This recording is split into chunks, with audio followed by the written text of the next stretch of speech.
from its famous aerial lift bridge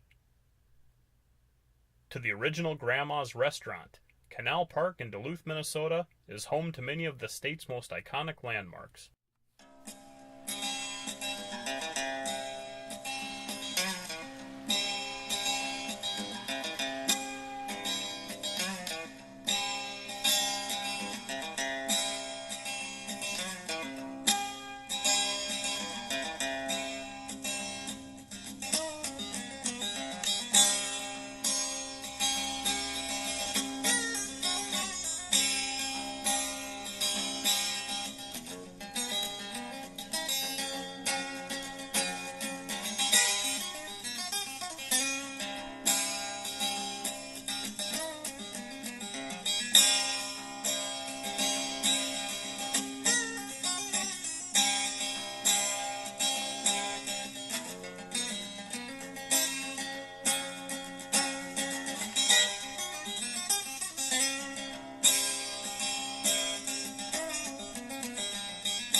Possibly the most recognizable landmark in Canal Park sits permanently docked in Duluth Harbor, right outside the Duluth Entertainment Convention Center.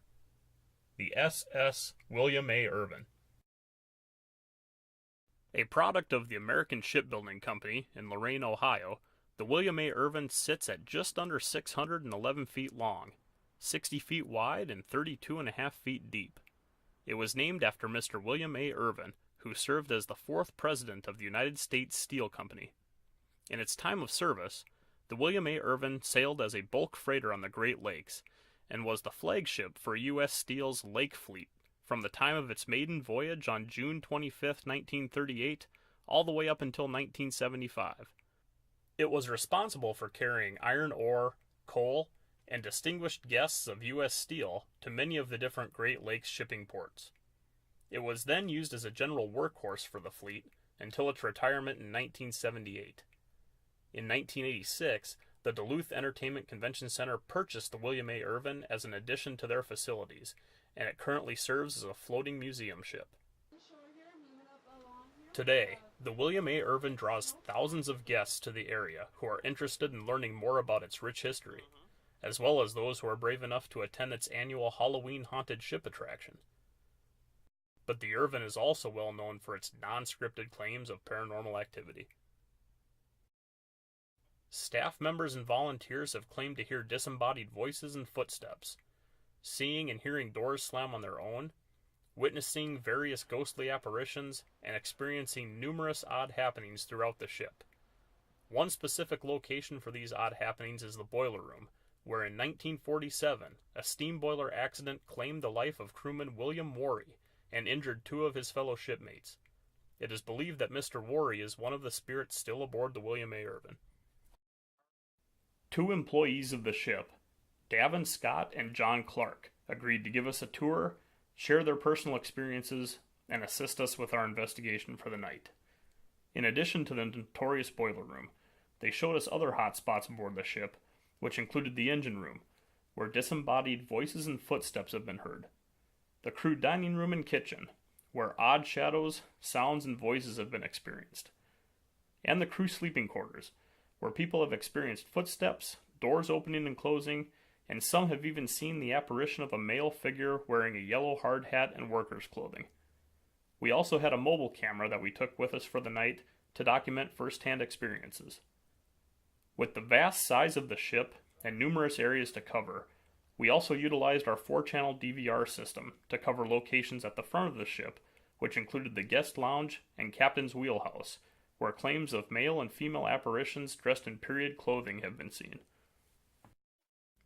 In this first clip, captured by Brian and Bill in the boiler room, you can hear a whispered male voice say something. We aren't sure exactly what is being said, but take a listen and see if you can make it out.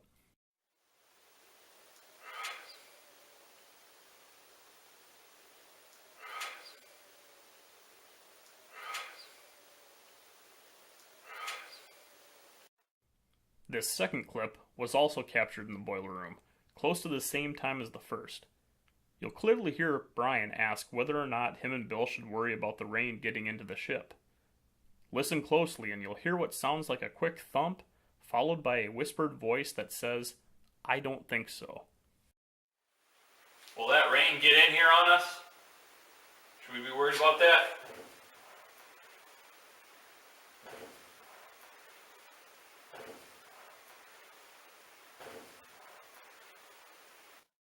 This next clip was captured in the crew dining room, while none of us aboard the ship that night were in the area. You're going to hear a series of odd things take place. The first is a quick knock, followed by a strange high-pitched noise that doesn't seem to fit the environment of the ship. A few seconds after this, you will hear 3 distinct knocks, 2 of which sound metallic, almost like ladles or spoons clanking in the kitchen. And then the third knock, that almost sounds like a door bang. Lastly, a few seconds after the knocks, you will clearly hear what sounds like a female voice cry out. Make sure you have the volume turned up on whatever device you are using and see if you can make out what we are referring to.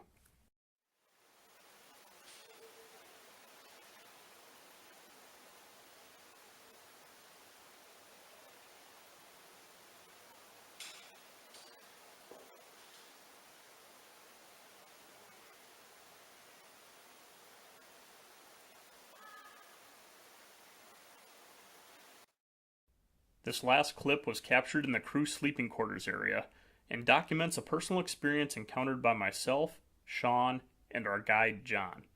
I was standing in the hall outside of one of the sleeping rooms, while John was sitting in a sleeping room just down the hall from me.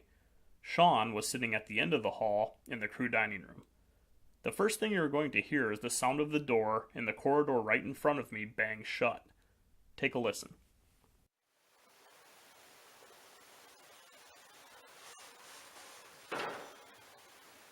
Whoa.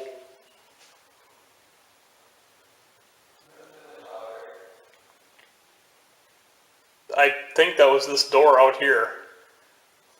That was the swinging door. After hearing the door bang, the entire feeling of the area we were in started to change. I was trying to stay as quiet as possible in the event that something else would happen in conjunction with what we just heard. Shortly after that, I thought I heard a noise from within the sleeping room that I was standing by, so I started panning my camera to the right to get a shot of the room. Just before my camera moves, you start to hear what sounds like rubber-soled footsteps walking very close to me, followed by another door banging further down the corridor. Also, once my camera pans to the sleeping room and focuses on the chair, the camera footage seems to lag for a second, almost as if it were in slow motion. This is not a normal camera function, and we aren't sure what causes this to happen. Take a listen and see if you can hear what we experienced.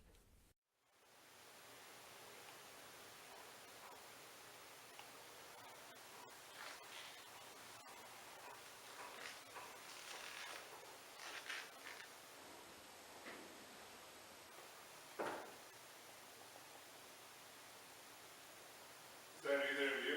No, is that one of you guys?